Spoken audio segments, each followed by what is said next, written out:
Hello guys, ഇന്ന് ഞാൻ വന്നിരിക്കുന്നത് കുറച്ച് അണ്ടർ റേറ്റഡ് മൂവീസുമായിട്ടാണ്. ഫസ്റ്റ് മൂവി വന്നിട്ട് ദേവ് ഡി എന്ന് പറഞ്ഞൊരു മൂവിയാണ്.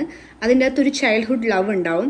എന്നിട്ട് ഫൈനലി അവർ ബ്രേക്കപ്പ് ആയിട്ട് പിന്നെ ലാസ്റ്റ് ആ ചെക്കൻ വന്നിട്ട് ഡ്രഗ്സ് ആൻഡ് ആൽക്കഹോൾ അഡിക്റ്റ് ആയിട്ട് പിന്നെ ഒരു പ്രോസ്റ്റിറ്റ്യൂട്ടുമായിട്ട് ലവ് ആവുന്ന ഒരു സ്റ്റോറിയാണ്. വെരി ഇൻട്രസ്റ്റിംഗ് സ്റ്റോറിയാണ്. ബിക്കോസ് ഇനീഷ്യലി ഇപ്പോഴത്തെ ടൈംസിൽ മിക്ക ആൾക്കാരും ഇങ്ങനെ ബ്രേക്കപ്പ് ആയിട്ട് പിന്നെ സംഭവിക്കുന്ന കാര്യങ്ങളാണ്. ട്രൂ ലവ് ആയിരുന്നു, പിന്നെ ഡിച്ച് ചെയ്തിട്ട് പിന്നെ സംഭവിക്കുന്ന കുറച്ച് കാര്യങ്ങളാണ്. രണ്ടാമത്തെ മൂവി വന്നിട്ട് ഡിയർ മായ എന്ന് പറഞ്ഞൊരു മൂവിയാണ്.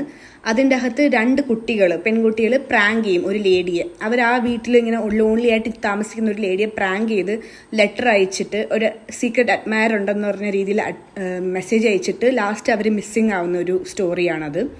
എന്നിട്ട് ലാസ്റ്റ് വന്നിട്ട് റിബൺ എന്ന് പറഞ്ഞ ഒരു മൂവിയാണ്. അതിൻ്റെ അകത്ത് രണ്ട് ന്യൂജൻ ആൾക്കാർ ലാസ്റ്റ് അൺപ്ലാൻഡ് ആയിട്ട് പ്രഗ്നൻസി വരും, പിന്നെ ആ കുട്ടിക്ക് കുറേ അബ്യൂസ് ഉണ്ടാകുന്ന സ്റ്റോറിയാണ്.